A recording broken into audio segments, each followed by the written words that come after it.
Hello, everybody. Thank you for tuning in to another episode of the Belief Breakthrough Show, where we believe that you can change your life simply through shifting your perspective and breaking through your limiting beliefs. My name is Tina Encarnacion, and I am your host.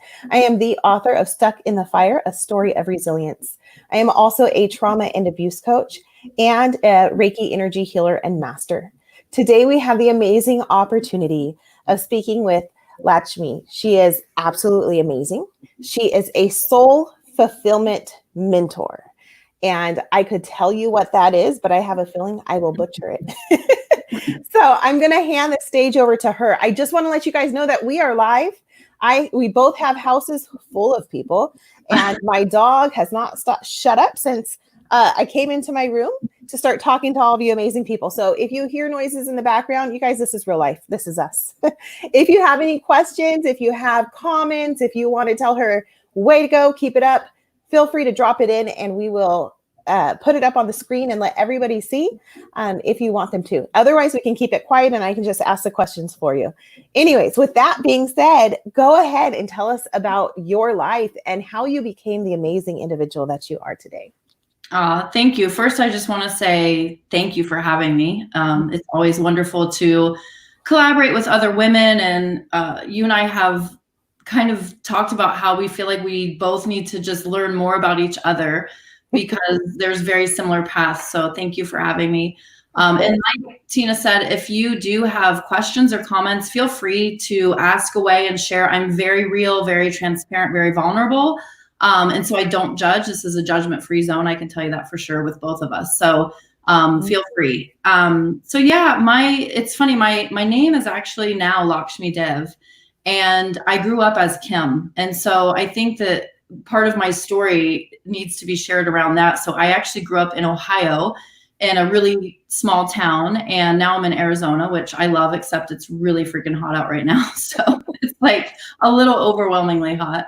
But I didn't have the most ideal upbringing, and the things that I had experienced in childhood with my parents divorcing and then having really just an unstable environment that I was living in, and my mom really trying to take care of the two of myself and my sister on her own and doing the, overworking single mom thing. And my dad kind of being MIA. I think he didn't handle the divorce well. And there were just a lot of things going on.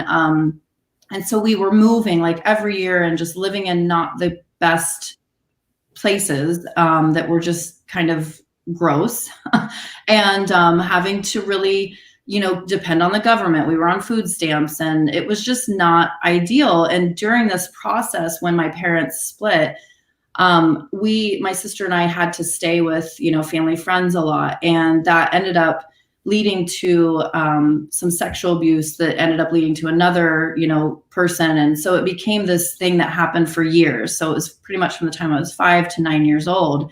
And of course, when we're young, we don't really get what it's doing to us inside, mentally, emotionally, physically, and cellularly, and even spiritually. And so my cat is, again, here we are. This is our real life. And my cat, for some reason, really wants to be a part of the show. So anyway, that's Jingle. This is so weird. She's never like this. So she just loves you, Tina, or something. All the viewers or something. Say hi to Jingle. So anyway, we ended up feeling, I guess, my sister and I are very different people. So it's like anything in life, everybody internalizes things completely different. And so some people are affected one way and others are affected another way, even if they're in the same situation. And that's where it's really, I love like what Tina's doing with the beliefs. It's like we create our own beliefs then. So she's coming around the back. It's so cute. To then mold our lives forward. And so what I noticed is when I was younger, I didn't really get what this was doing to me mentally and emotionally, but it was affecting me to this point where I hated myself. I hated my body. Everything became about my body. I had body dysmorphia. I was always afraid to be seen, like super hyper anxious about being seen. I didn't feel I was good enough. I thought there was something wrong with me. I had all these internal stories that were playing because of this. And it was a lot of shame, I'm not even kidding. This has never happened to me. This is, she's so cute. So anyway, I swear it's like there's something energetically or spiritually happening right now because she's never done this. And so everybody who's here, this is like a treat because this is very odd. I almost think I need to take her out, but hang on. So anyway, before I even turned into a teenager, you know, I had all these things that I compared myself to every single human being. And I don't think that I ever fully got out of fight or flight mode until I was in my 20s because my nervous system was so jacked up because of everything. And so I didn't really know who I was. I just was always trying to be something or fit in or, you know, accept myself or be skinny. It was always about if I could look good enough or do these certain things, then I would be accepted or I would be good enough and there wouldn't be something wrong with me. Mm-hmm. And I also always had a very deep like belief that there was something more though. There was always this inner like hope, I guess you could call it, that there was more and that I was meant for more and more was meant to unfold for me. But I didn't have any mentors or really anyone to look up to. It was just, that was my life. And so we eventually shifted in my life. My mom married and I had a younger half brother. And so things got better, but I just never at the time healed and I didn't know how to, and I didn't even know I needed healing. And so by the time I was 14, that's when everything got kind of crazy. It was like looking to others for validation. I think I was trying to escape who I was. I started smoking marijuana, drinking, you know, whatever I could do. Like if I could get out of my house, I was going to make the most of it. And so I also was very artistic. And so I was doing my artwork and that's where I would lose myself. And I loved it. So I just really dove into being, you know, immersed in my art. And I ended up getting a scholarship actually to an art school. But at the time when I turned 18, I was so like rebellious by that point and hated everybody and everything because I hated myself.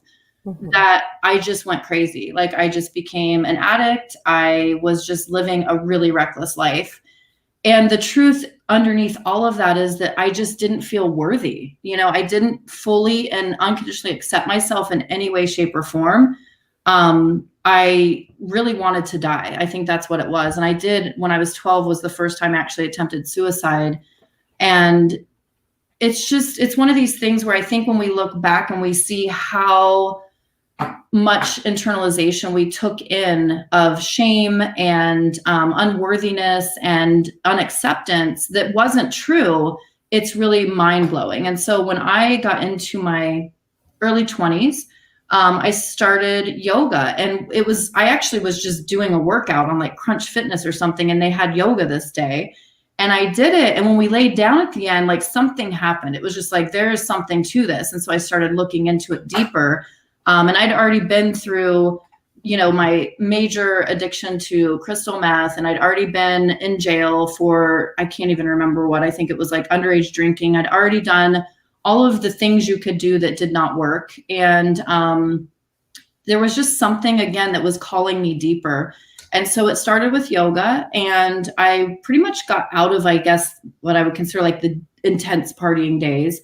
And so I just started diving deeper and learning more and more and more and getting really curious about, okay, this isn't just movement. This is like all these pieces, and there's a philosophy to it that's so profound. And so the more I studied, the more I wanted to study. And so that started in probably 1998 or so. And I ended up finally 2004 doing my yoga training. And that was the first yoga training that I did. I've actually done 2 of them. So I'm a Kundalini yoga teacher and a Vinyasa teacher. And really, I think in my 20s was also when the journey really started to unfold of like, let's unpack all this stuff. Like, I don't want to live hating myself anymore. I know that I'm here for more, that whole like deeper knowing. And that's to me what I call following your soul calling. Like all of the things I went through were not ideal, but they gave me so much passion. And, you know, sometimes I say anger isn't a good thing to hold on to, but sometimes it's good to have it to propel you forward to say, you know what, this isn't okay, or this is why I'm passionate. And it also gave me more purpose to say, I deserve more, and I want to be a voice for other women that have been through hell and back and are creating their heaven on earth. And that's kind of how I look at my life now. So I went from teaching yoga to doing coaching. And I was doing coaching before I knew I was doing coaching. So that was kind of funny that I found out later. I'm like, oh, I'm actually a coach, but I didn't know it.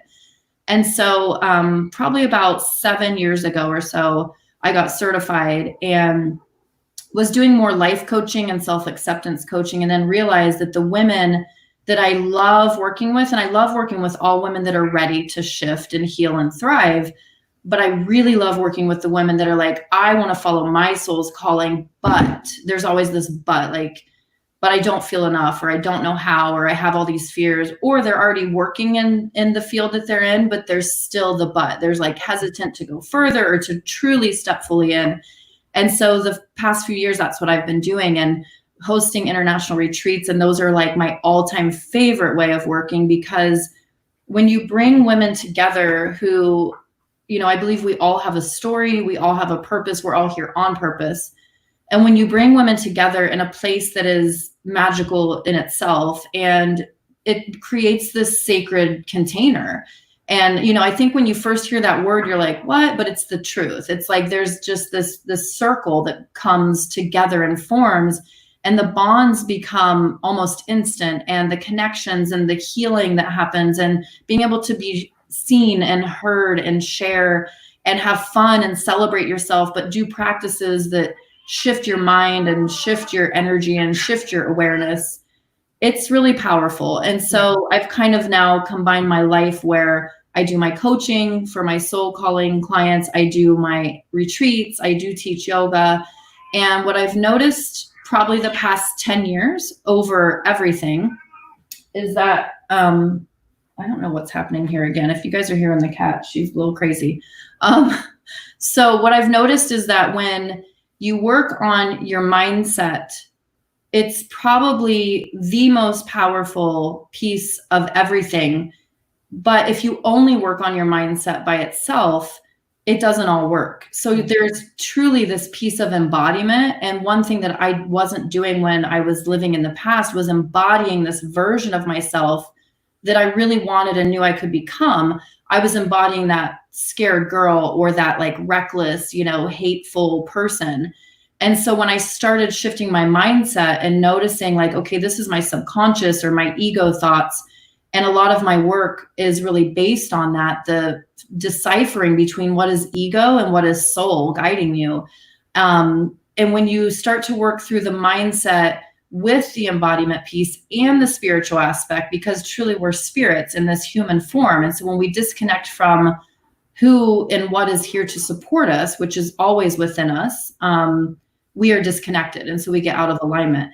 And so for me, it was really coming back to the truth of who I am and seeing this love for myself that comes from this divine level, because truly I believe we're all unconditional love. That's what we are. If you strip everything down, we're unconditional love, and we're limitless, and we're sacred.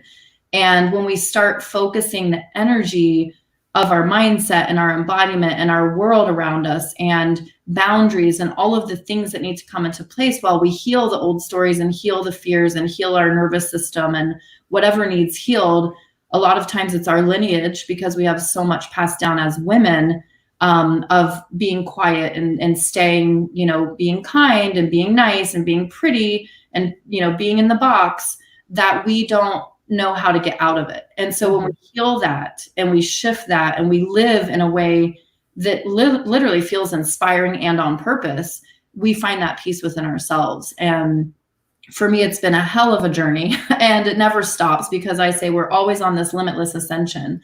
But it's really beautiful, and it definitely has given me so much love for life. And I think that's one thing that I didn't have in my past, was a true love for life. I wanted to love life, but I didn't love myself enough. And I wanted to love life, but I felt like there was always something missing, or again, that I wasn't enough, or certain things that I envisioned weren't possible. And when I've realized that we create everything that we see in our lives, it's really powerful to say, okay, how am I responding to this then? Or am I going to react to this versus respond? And having tools that truly, for me, I say carry us through the process, because it really is like having a support system underneath you. When you have your spiritual connection, and you have, for me, meditation and breath work, pranayama, and you have the movement aspect, and you have your mindset and my journaling practices, whatever it is for you, you have something that carries you through, like what we're dealing with right now. There's so much uncertainty. There's so much, I think, for so many women right now, desire to do more and to make impact. That's who we are at the core, is we're nurturers, we're creators. And so if we're not creating or expressing or nurturing, we get disconnected as well. And so it's just been, like I said, a wild ride. And I feel so beyond blessed. Like, that's probably a phrase I use too much, but I'm just beyond blessed to, number one, be alive. And to number two, live the life that I've created. And number three, to be able to serve the way that I serve, and how it just feels so divine and inspiring and fun. So that's awesome. That's me.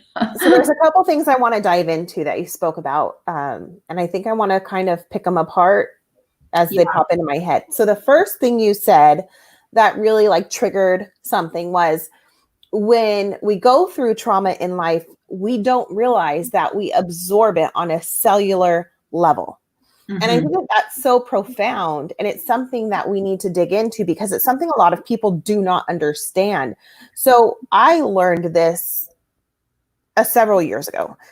When I was 18, I was diagnosed with an illness and told there's nothing they could do for me. I went through 30 surgeries to stay alive, and they said there's nothing that we can do. And at 18, I had undergone a very tough childhood. Tough childhood that instilled in me that I was worthless. Not enough, but worthless. I had zero value in me. I tried to speak up. Whenever I spoke up, I was shut down. Whenever I spoke up, I was not listened to. When people would speak to me, they would speak to me very harshly and very, very triggered, painful, right? And so all of that communication lays within your throat chakra. Right. And at 18, I didn't know any of this. I was raised by an atheist family. So there was no spirituality. There was no God. There was no nothing. Right. What I realize now that I've gone through my healing journey is I absorbed all of that pain on a cellular level. And because I absorbed all of that pain on a cellular level, it manifested within my esophagus, which is connected to my throat chakra. Because it manifested in my esophagus and I did not know how to heal it on a emotional and spiritual level, it literally almost killed me. So I'm very passionate about how we absorb all of the pain and trauma on a cellular level. And if you do not address it, if you do not hash it out, if you do not look at yourself in the mirror and say, wow, that really sucked.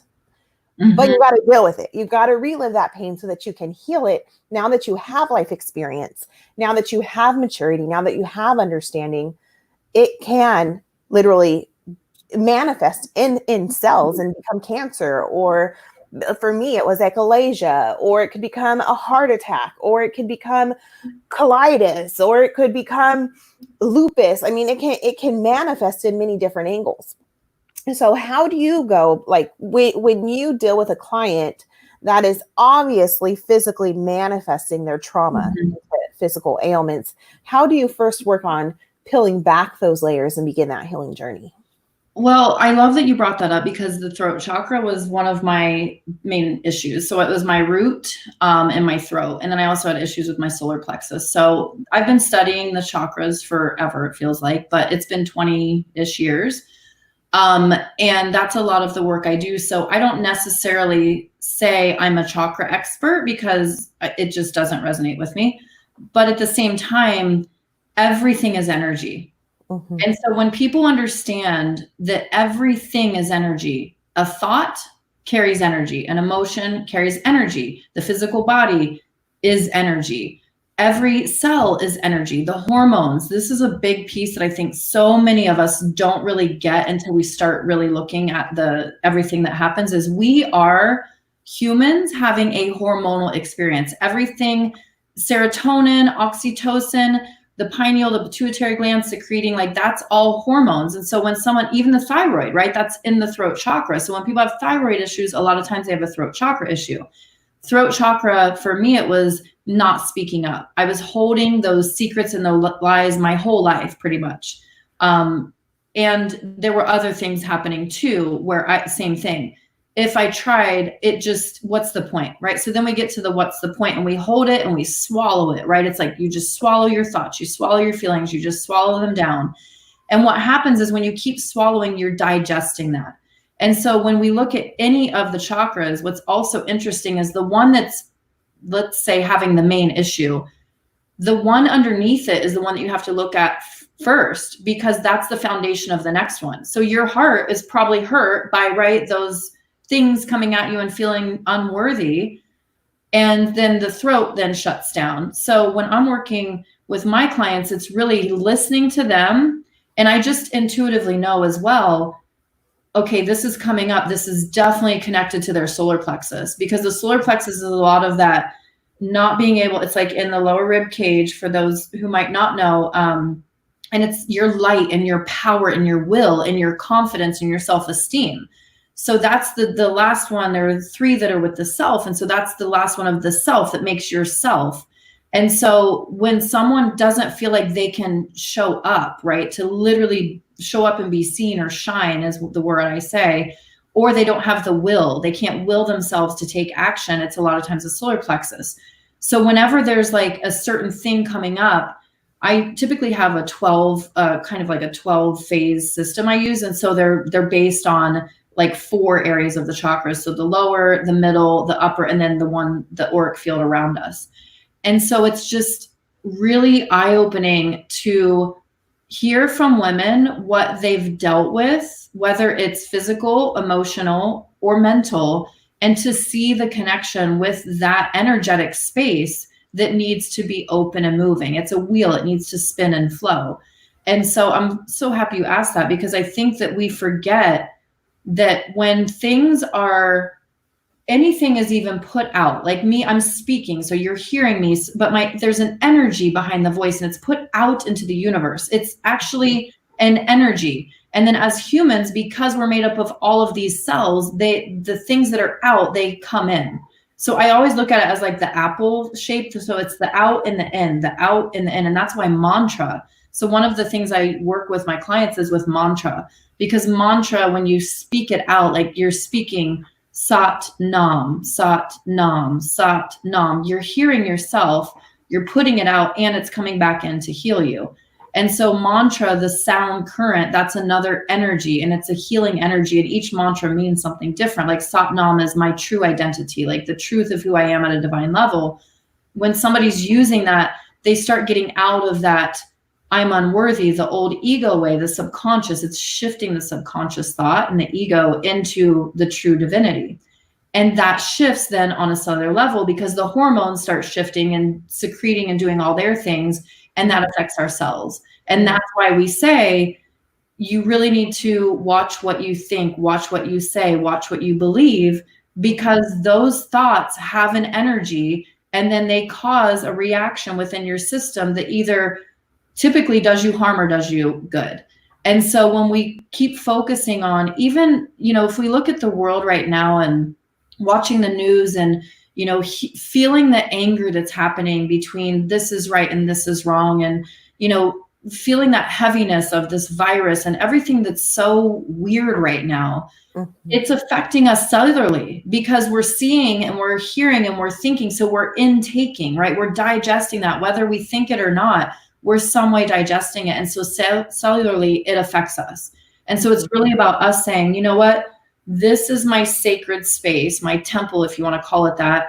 And I choose what I ingest. And then starting to watch the thoughts, because the thoughts, again, create an energy. They are an energy. And then that creates the reaction. And so it's really getting so hyper aware that for me, like I had something come up, I think yesterday, about, I was shoulding, and I call it the shoulding, like should is shit. Like you don't do that, because there's so many stories connected with should or shouldn't. And anyway, that's a whole other topic. But when I went there, I saw that. I saw the old story and the old pattern. And what happens? It caused me to have this instant frustration, this anger, this impatience then with my daughter. All these things are happening because on a cellular level, that's actually happening. And all these juices are flowing and things are happening. And it's all because of an old thought that just, came in. And then when I caught it, it was like, oh my God, like that is so a should. And I'm giving it meaning. And this is a whole other piece that I think is so important for us to remember is what you see, you think is real, right? We all think, well, this is what's happening. So this is my reality, or this is what the world looks like. So this is reality. And at the same time, it's only real as much as you give meaning to it. So if, again, the way we internalize things, right? I internalize things a certain way. My sister internalized them another way. I gave certain meaning, and that then really created my reality. So if something doesn't mean anything to someone, it's not going to affect them. So it's really, again, looking at, oh my gosh, this is an old belief or a should or a story that I used to actually let affect me or give meaning to, and I know it's not even true now. So yeah, that's really important to understand too. What I refer to that as shifting perspective. So with me, up until probably 3 years ago, I believed that I was raised by parents that hated me. I had siblings that hated me. I was not loved my entire life. I had a really hard life, and that I was just a really terrible person, and I deserved the way that I was treated growing up. That was my belief. But through writing my book, Stuck in the Fire, I was reliving that childhood, and I was reliving it in the perspective of an adult woman who was a wife and a mother. And so as I was rehashing those experiences in my life that made me the person that I am today, it started to change me. It started to change the person that I am because I started to see them in a different light, in a different angle. And I started to be able to heal that pain. And I started to be able to change those beliefs. I no longer believe that I was hated by my parents. In fact, I believe that my parents were handed buckets of ancestral pain down to them, and they didn't know how to process it or heal it. So they handed those buckets to me. Thank God I had the strength to look at those buckets and empty them and say, we're not carrying this on in our lineage anymore.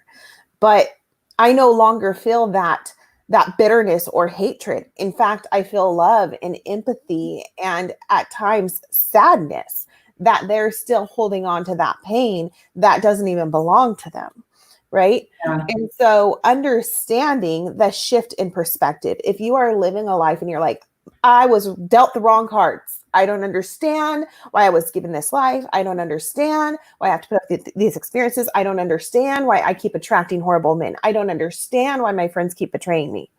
Why don't you shift your perspective? Because you are attracting those type of people into your life. And if you're attracting those type of people into your life, there's something from your past that you are carrying in your proverbial backpack, and you're hanging on to it, and you're hanging on to it with dear life. So what in your life that you swallowed and allowed to set roots within your body or your auric field originally made you have that feeling that those people are making you feel today? That bitterness, that resentment, that betrayal, and go back and heal from that memory so that you can shift that perspective and literally remove that energy from your life and be able to move forward in the life that you want. I love that you shared that, because so many things are coming up where it's, similar to what I share, where if we can just look at ourselves, each and every one of us, but start with yourself, right? We want to do all these things, but it starts here. It really, really does. If every single human had true unconditional love and acceptance and compassion for themselves, that would spill over. It's those who are hurting the most hurt others the most. It's that passing it down. It's looking at each of us and then others from such a place of compassion. And I do this where I have to almost pretend somebody is like a toddler. Oh my gosh, they just don't know any better. Like, I wish I could act like that, but I know better, So it's like looking at it from different eyes, like you said, that shifting perspective. And one thing that I always share with my clients, and even in just when I'm sharing, is looking at whatever outside of you, your thoughts, everything, be the curious observer. And if you're the curious observer coming from compassion, you can never do wrong. Because when you're curious, it takes away judgment. We typically are judging, oh, that person this, or this person did this to me, or I still hold resentments against that. The truth about resentment is that it's one of the lowest vibrations you can hold: shame and resentment, anger and fear. Those will cause a physical manifestation of something you do not want in your body on a cellular level. So you have to look at, why do I resent this person? What if that person was doing the best they could with what they had, and maybe they weren't, but maybe in the same sense, if you just send so much compassion to them, because maybe there's something in them that also has a belief that just carried an energy. And like you said, the lineage. There are so many women on this planet right now that are feeling, right? That's why I do this work, like feeling that call, that passion, that something needs to change. And we are this interrupter. Like, we are literally this interrupter of, this was the generational BS that got carried for centuries and centuries and lifetimes. And I am the one that's breaking that chain so that all of that forward is completely shifted. And yes, it's a big job, but somebody's got to do it. And I actually love it. But it's really looking at, and not doing it from a place of feeling responsible, but feeling lit up, inspired that, wow, this doesn't need to be this way. Right. And something else that you mentioned, I think that needs to be brought up is, there's a lot of constant, continuous guilt that happens to be passed down through our lineage. And one thing, especially with women, is that we carry guilt like it's our badge of honor, like, oh, I feel guilty I didn't give my kids this, or I feel guilty I didn't spend time on that. I feel guilty about this, or I'm carrying the guilt of my mom because of whatever, and it's literally, like you said, the backpack. And all you have to do is take the fucking backpack off. You just take it off. Like, it's not that hard, but yet we like you said, it's like it's sewed to us, and it's not. We just take it off.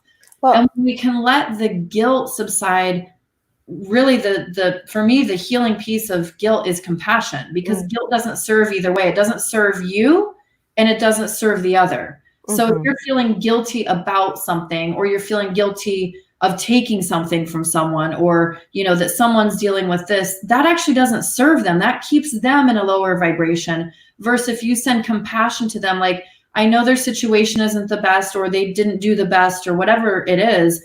And I send them so much compassion because, again, maybe they just didn't know any better. And then look at your thoughts and your energy and all of those pieces from that curious, observing place. Because, again, if you're curious, you're not judging. And if you observe it, it's like the clouds, right? You're just seeing them go by, right? The thoughts are just passing, instead of like, oh, this means this. And oh yeah, I knew I wasn't good enough. And oh yeah, I'm not lovable. And whatever our stories are, there's so many pieces that we can talk about forever, I think. But it really is about just having a shift in perspective, and also accessing, and this is something that I keep feeling needs to be shared in the world, is accessing your truth at a divine level. Like, there is nothing in the way of you creating what you want to create. It's already created within you by God or universe, whatever you want to call your co-creator, for you to then put it on this planet. If you don't put it on this planet in this lifetime, then when is it going to happen? It's probably not. And so when we tap into our true spiritual essence, that we are limitless, and we have all of this support, and we have all of this love and all of this guidance, and we actually live based on that, those fears and those old stories and the resentments and the anger and the shame, they just don't exist. And I think that that's where ego comes in, right? Because we mentioned judgment, and we mentioned guilt, and we mentioned shame, and all of that lives within the ego. So you hear people say, oh, he's so egotistical. If she could just leave her ego at the door. Our ego is almost like our conscious mind, right? Our ego is that negative voice that says, well, she's comparing herself to me, or the comparison, right? Or that judgment, well, I don't look as good as her, so I can't go do this. I don't speak as well as her, so I can't be a speaker. I don't know how to put makeup on, so I'm going to look like a clown, right? That's that ego. And that ego also helps you to judge others, right? Oh, she did this way, or she doesn't know how to do that. She's the know-it-all, right? It's that ego. And I also refer to the ego as that suit, that proverbial backpack, right? As soon as you can release that ego, and it's not easy. It's definitely a learned behavior. Mm-hmm. But once you're able to release that ego, you're able to give up judgment. You're able to give up comparison. You're able to give up shame altogether. And it's almost allows you to become comical when people come at you and they literally are vomiting their ego on you. And by them vomiting their ego on you, they're feeling really good about themselves. They're like, oh, I showed her. Oh, I'm so much smarter than her. Oh, I'm so much better than her. And you're sitting there and you're going, wow, really? That's just so, okay, whatever. If you need to do this, if you need to say this, it's not going to affect me at all. Because I've right. distanced my ego, right? So I have no need to prove that I'm better than you. I have no need to prove that I'm more talented than you. I'm just going to sit here and I'm just going to laugh internally because I can see that right now your ego's needing the stage. Yeah. And when you're done, I'm here. Right? I think that's such a huge point, is that we're products of our environment, and we're also we're almost, I don't want to say robotic, but if you're not always looking and questioning why you're thinking a thing or acting a certain way or doing or believing, then you are just like on autopilot. Mm-hmm. And here's something that I say about the ego too, is that the ego is sneaky. Mm. The ego is, yes, the thing that wants you to judge and compare, that, is coming from a place of, I need to prove myself. But the ego is so sneaky because it's literally afraid of death. It's afraid it's going to die. So it's kind of like, I joke that it came on, it's like the train, like it jumped on the train and you're the train and you're going, but it's there for the ride of your life, of its life too. And so it's afraid so much of your growth that it will do and say and create anything so that you will stay where you are. And that is like probably the most profound that I have found with all of my work, is once I get into my ego thoughts and then again embody what I really desire and who I truly am, and have that spiritual connection. Because when something's coming from ego, it's not coming from your soul. And so it's deciphering. Like in my one training, it's literally the self is the limited, right? The ego is the self. It's in the self is the ego, and the soul is the limitless. And so when we're in that space of, okay, let's just say there's an old fear, right? Well, I'm afraid that if I do this, I'm going to be judged. Well, what's that judgment, right? And then again, going down to deciphering it, every one of those thoughts that limit you are from ego. And it's because it's a self-protection mechanism. I actually shared a live on this today about just how we have hesitations and we feel like we're not ready. Well, when I'm ready, or when I do this, I'll be ready. And then we procrastinate. And those are all coming from the ego because it's so afraid of your growth, because it might not then have a place to live. Mm-hmm. And so there's these really funny ways that the ego works. And when we can see that truly, if you looked at every single thought that you had a day, I mean, there's too many to count, honestly, but the ones that you actually capture and give meaning to, 99% of people are coming from ego thoughts and don't even recognize it, because it's not just the conscious, it's your subconscious too. It's this little tiny annoying voice in the back of the mind that's like, no, you're not. No, it's not going to happen. No, it's not good enough. No. And it's just because it's trying to protect you. And so when you can laugh at the ego and be like, I hear you and I'm not giving you any of my attention, or I hear you and I love you and I'm still going to do this because my soul is calling me to. That's what's so much more powerful, because you have the power over the ego. And we get to share this. I want to share something about my daughter. She said something the other day about, she was trying to do a back handspring, and she's wanting to do it like fully, like on the ground. And I'm super freaked out, right? My ego is like, she will die. And so I'm in this fear mode, and she's like, I want to do it, but I'm afraid. And then she did, no, it was actually like a backflip or something in the pool. And so she did it. Well, then after she did it, it was like excitement and victory and all those feelings. And then she couldn't do it again. And so what happened was the ego came in and said, oh, you did it once, but if you do it again, like you got your chance. If it happens again, that's when you're going to die or you're going to get hurt. This is going to happen. And so then she's talking to me and I said, listen, it's just your ego. And she's like, well, then how do I tell my ego to shut up? Because that's what we want to do, right?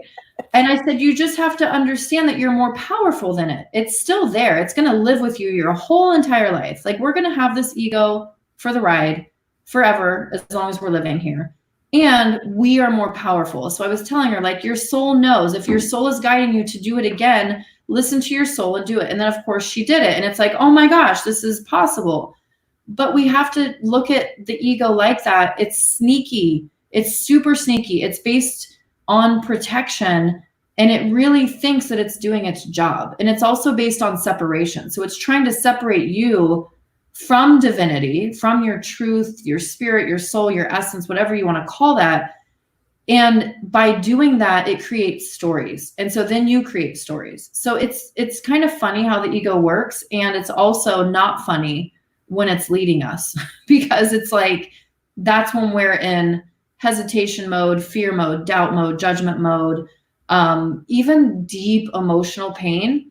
Sometimes people think, well, that's the emotion, right? That's the emotional body. That's my body telling me. And yes, that can be true. And it can be your ego telling you stories that are causing emotional pain. And that's something that I had to learn the hard way. I've had depression. I have major depressive disorder.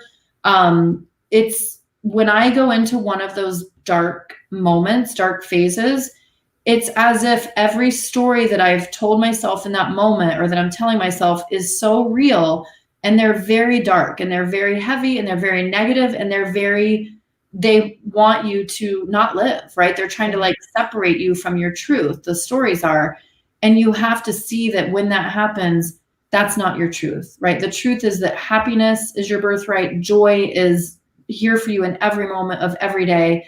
And that anything that you desire is possible because it's already done, because it's something in you that wants to be co-created. Absolutely. Absolutely. It's been so much fun talking to you. I know. I feel like we could just hang out all forever. We so could, I'm sure. So if someone's like, I need some of her in my life, I want to get divinely connected with my soul, I need to learn this yoga stuff, and what shattered through all of the trauma for her, where can they find you? So pretty much everything, whether it's social media or my website, is under Divine Lakshmi Dev. And so I know my name is different. I took it on in 2018. That was part of my journey. Like I said, I grew up as Kim. But if you go to divinelakshmidev.com, if you're on Facebook, it's Divine Lakshmi Dev. On Instagram, Divine Lakshmi Dev. That's where I'm at. And you might see some things if you search for me that used to be under Kim, because I was Kim for 40-ish years. So it's been 2 years of my spiritual name, and I actually was given it years ago. And when I read the meaning, I was like, oh, that's like way too good for me, and it was, of course, like the ego, like, no, no, no. And then in 2018, when I did my Kundalini training, they asked us if we had a spiritual name. And I said, I think so. And I looked it up and found it in my email. And then it was like, from that day forward, I'm like, you know what, this is who I'm living as. And it's in alignment. Lakshmi Dev is so if you know of the goddesses at all, the goddess Lakshmi, she's the goddess of prosperity. And really I feel like there's an idea about prosperity means like rich, right? Or wealthy. And yes, it can. But to me, prosperity is pro-spirit in all ways. So it's like connected with your soul. So prosperous in your relationships and your self-love, in your wealth, in your purpose, in everything around you, how much you give, your generosity. So the goddess Lakshmi is the one that brings prosperity to others, and the Dev is the one who comes in angelic form to bring that to the planet. So that's what Lakshmi Dev means, and that's where you can find me. Well, that's beautiful. I love that name. Thank you. It's been quite a transition. The family hasn't loved it, and thank God my kids just call me mom. So, so, but yeah, it's awesome. It's beautiful to me, and when you get your spiritual name, it's really about working to live as this. And so every time that you would get out of alignment, what I call divine alignment, coming back to that spiritual name, okay, but who am I in that spiritual level? And so when I remember like, oh, if I go into fear mode or I go against my spiritual connection, that's not following that prosperous life. So absolutely. Yeah, definitely. Well, thank you everyone for tuning in and listening to us in our conversation. We hope that you learned some things to drop into your life, put into practice, start to shift your belief, your breakthroughs. Share them with us. If you guys want to be part of a group of like-minded individuals that are on the healing journey and you want support within your healing journey, please join our Facebook group, Women Empowered to Heal. Again, that is Women Empowered to Heal. It is a group of like-minded individuals working on healing themselves and working through their past pain. If you have not yet subscribed to the channel, please do so and tap on the bell at the top so that you are reminded every single time that we go live and you don't miss any episodes. Have an amazing night, and we will see you next Monday at 6 p.m. Pacific time. Talk to you later. Patnam.